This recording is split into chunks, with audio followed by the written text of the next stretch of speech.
안녕하세요. 여러분의 경제적 자유를 향한 내비게이션 킴프로입니다. 여러분, 사무실이라는 거 곰곰이 생각해보면 좀 이상하지 않나요? 매일 아침 지옥철에 몸을 싣고 왕복 두세 시간을 길바닥에 버려가면서까지 굳이 특정 장소에 다 같이 모여서 일해야 한다는 이 개념. 사실 의사나 공장 노동자처럼 물리적으로 그 장소에 있어야만 하는 직업이 아니라면 이건 정말 기묘한 약속처럼 느껴집니다. 그냥 다들 그렇게 하니까, 원래 그런 거니까 하고 받아들이고 있는 거죠. 오늘 우리는 이 기묘하고도 익숙한 공간, 사무실의 기원을 뿌리부터 파헤쳐 볼 겁니다. 이런 근본적인 질문을 통해 세상을 보는 눈이 달라지고 그게 바로 부와 지혜로 가는 첫걸음이 되거든요. 여러분의 경제적 인사이트를 한 단계 업그레이드해줄 오늘 이야기, 놓치고 싶지 않다면 지금 바로 구독과 좋아요 버튼 꼭 눌러주시는 거 잊지 마세요. 여러분의 클릭 한 번이 미래의 부를 향한 투자입니다. 자, 그럼 시작해볼까요? 2020년 이전까지만 해도 재택근무라는 건 정말 외계인 같은 소리였어요. 누가 회사 안 나오고 집에서 일한다고 하면 이 친구가 아주 편한 생각만 하는구만 하는 꼰대 부장님의 레이저 눈빛을 피할 수 없었죠. 그런데 코로나 팬데믹이 터지면서 하룻밤 사이에 모든 게 바뀌었습니다. 재택근무는 더 이상 선택이 아닌 생존의 문제가 되었죠. 그런데 이상합니다. 2023년, 2024년이 되면서 대부분의 기업들이 다시 사무실 복귀라는 낡은 레코드를 틀기 시작했어요. 직원들을 다시 사무실로 불러들이기 위해 피자 파티를 열어주고 별의별 인센티브를 내걸면서 애원하다시피 하고 있죠.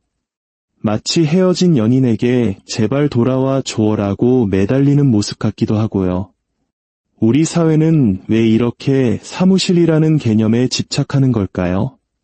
도대체 이 아이디어는 어디서부터 시작된 걸까요? 이야기는 아주 먼 옛날로 거슬러 올라갑니다. 원래 오피스라는 단어는 지금처럼 일하는 장소를 뜻하는 게 아니었어요. 어떤 직무를 맡은 행정인력 그 자체를 의미했습니다. 고대 로마 시대의 오피키움에서 유래했는데 이건 의무나 직무라는 뜻이었죠. 오늘날 우리가 아는 사무실과 가장 비슷한 형태를 찾자면 고대 왕궁이나 대저택에 있던 기록 보관실 정도를 꼽을 수 있겠네요. 방대한 양의 문서와 기록을 관리하던 공간이었죠. 하지만 여기서 일하던 서기나 관리들은 그냥 그 왕궁에 사는 사람들이었습니다. 왕의 가족이나 하인들처럼요. 즉, 일과 생활이 분리되지 않은 그냥 집에서 일하는 개념이었죠. 현대적인 사무실과는 거리가 멀어요. 진정한 의미의 사무실, 즉 일과 삶을 분리하는 공간의 탄생은 13세기 영국에서 시작됩니다. 당시 영국의 대법관청이 왕실에서 분리되어 웨스트민스터 홀로 이사한 사건이 바로 그 신호탄이었죠. 대법관청은 국가의 공식 문서나 법률 서신을 작성하는 중요한 기관이었는데 이걸 왕이 사는 공간에서 떼어내어 독립적인 업무 공간으로 만들었다는 것. 이게 엄청난 발상의 전환이었습니다. 일은 집에서 하는 게 아니라 일터에서 해야 한다는 개념이 처음으로 생긴 순간이죠. 이 트렌드는 다른 정부 기관들로 빠르게 퍼져나가면서 행정 효율을 높이는 데 기여했습니다. 하지만 이때까지만 해도 사무실은 오직 정부의 전유물이었습니다. 민간 기업이 사무실을 갖는다는 건 상상도 못할 일이었죠. 이 판을 완전히 뒤집어 놓은 건 바로 인류 역사의 어두운 그림자, 제국주의와 식민지배였습니다. 여러분, 다른 나라를 정복하고 식민지로 만드는데 뭐가 가장 많이 필요할까요? 바로 총과 칼, 그리고 어마어마한 양의 서류 작업입니다. 식민지를 효율적으로 통치하고 세금을 뜯어내고 자원을 수탈하려면 엄청난 양의 행정 업무가 필요했거든요. 이 더러운 일을 주도한 것이 바로 민간 무역회사들이었습니다. 그리고 이 분야의 끝판왕이 등장합니다. 바로 영국 동인도 회사죠. 1729년 이 회사는 런던의 리드놀 스트리트에 최초의 목적 기반 민간 사무실 건물을 세웁니다. 수천 명의 교육받은 사무원들이 매일 아침 이 건물로 출근해서 어떻게 하면 식민지에서 세금을 한 푼이라도 더 효과적으로 쥐어짤 수 있을지, 어떻게 하면 주주님들을 더 기쁘게 해드릴 수 있을지 밤늦게까지 머리를 싸매고 일했습니다. 효율적인 통치라는 말은 곧 효율적인 수탈을 의미했죠. 이 모델이 바로 현대기업 사무실의 슬픈 원형이 된 겁니다. 이후 산업혁명이 터지면서 상황은 걷잡을 수 없이 커집니다. 은행, 철도, 석유, 통신 같은 새로운 산업들이 등장하면서 기업의 규모는 이전과 비교할 수 없을 정도로 거대해졌죠. 광활한 지역에 걸쳐 사업을 운영하고 복잡한 업무를 처리하기 위해선 동인도 회사가 만들었던 것과 같은 중앙통제센터, 즉 사무실이 필수적이었습니다. 수많은 사무원들이 한 공간에 모여 서류를 처리하고 명령을 내리고 보고를 받는 시스템이 정착되기 시작한 거죠. 자, 이제 시간은 흘러 20세기 초, 세계 최초의 경영 컨설턴트들이 등장합니다. 이들은 공장의 생산성을 극대화했던 과학적 관리법을 사무실에 그대로 이식하기 시작했어요. 그 결과가 어땠을까요?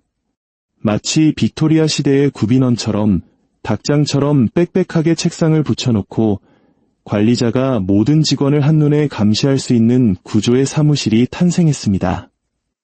오직 효율만을 위한 공간이었죠. 프라이버시, 창의성, 그런 건 사치였습니다. 이런 비인간적인 환경에 대한 반발은 1960년대에 터져나옵니다. 아무리 그래도 일하는 사람의 사생활은 존중해줘야 하는 거 아니냐는 목소리가 커졌죠. 이때 미국의 가구회사 허먼 밀러가 기가 막힌 물건을 내놓습니다. 바로 현대 큐비클의 청사진이 된 사무용 가구 시스템이죠. 그런데 이 청사진의 의도는 그다지 고상하지 않았어요. 본질은 최소한의 프라이버시를 보장해주는 척하면서 최대한 많은 직원을 좁은 공간에 쑤셔넣는 것이었으니까요. 사람들은 이 회색 칸막이 감옥을 그다지 좋아하지 않았습니다. 한동안 대세였던 큐비클 시스템은 그러나 지구 반대편에서 불어온 새로운 바람에 의해 힘을 잃게 됩니다. 바로 일본의 경제적 부상이었습니다. 당시 일본 기업들은 큐비클 대신 모든 직원이 한 공간에서 서로를 마주보며 일하는 개방형 사무실을 고수하고 있었죠. 일본의 경이로운 성장에 감명받은 서구 기업들은 아하, 저 개방형 사무실이 성공의 비결이구나 라고 착각하고는 너도 나도 큐비클을 버리고 일본식 모델을 따라 하기 시작했습니다. 그 결과가 오늘날 우리가 흔히 보는 사무실 풍경입니다. 이 디자인을 옹호하는 사람들은 소통이 활발해지고 창의성과 팀워크가 증진된다고 주장하죠. 하지만 현실은 어떨까요? 한 연구에 따르면 개방형 사무실은 오히려 직원들에게 극심한 스트레스와 갈등, 심지어 고혈압과 높은 이직률을 유발하는 것으로 나타났습니다. 생각해보세요. 부장님이 내 모니터를 언제든 훤히 들여다볼 수 있고 옆자리 김대리의 끝없는 통화 소리에 시달려야 하는 환경에서 무슨 창의력이 샘솟겠습니까? 그야말로 감시와 소음의 지옥이죠. 이런 지긋지긋한 사무실의 역사를 겪었으니 팬데믹 이후 왜 그토록 많은 직장인들이 재택근무를 원하는지 이해가 되시죠? 팬데믹은 인류 역사상 최대 규모의 재택근무 실험이었고 대부분의 사람들에게 어라?